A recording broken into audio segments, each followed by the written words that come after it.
1 Corinthians 13:4-12. Love suffers long and is kind. Love does not rejoice in iniquity, but rejoices in the truth. Love bears all things, believes all things, hopes all things, endures all things. Love never fails. It's January 2014, and I celebrated another New Year's by myself in a cell.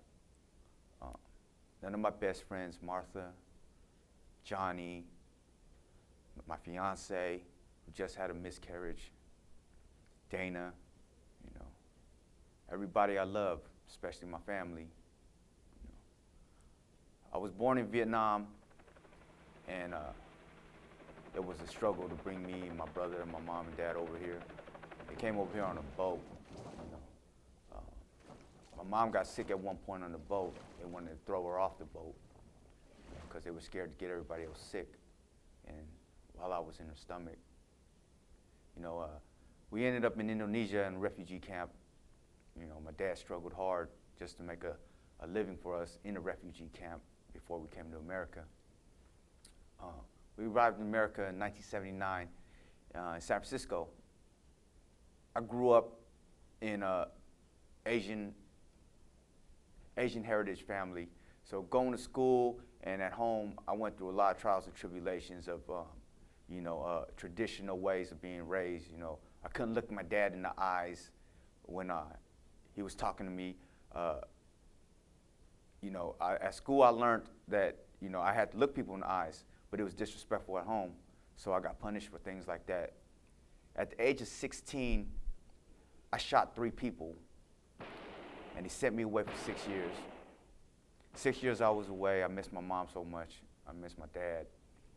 And, I grew up without my brothers.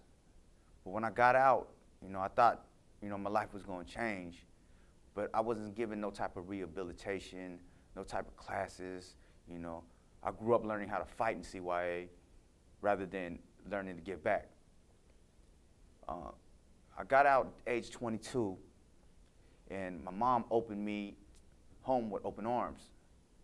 I came back home thinking I was going to do the right thing, and I ended up, taking a downward spiral. I started selling drugs. I got deep in the game.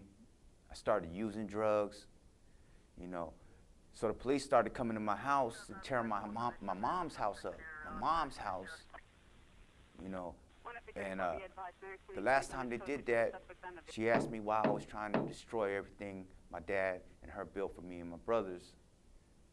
I didn't have no response to her, so I left.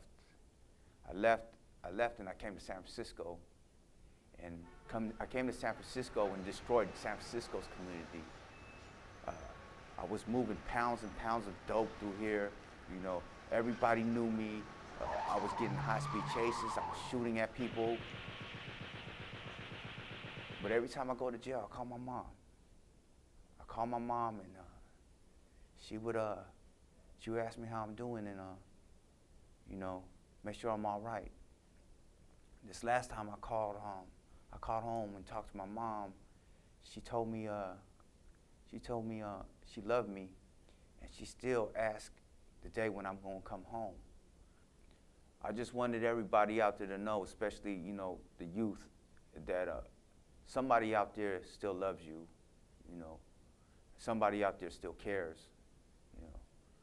I still call home, and my mom, she still asks me how I'm doing. She still wonders how I'm doing, and if I'm doing okay. And she still asks me to come home with open arms into her house.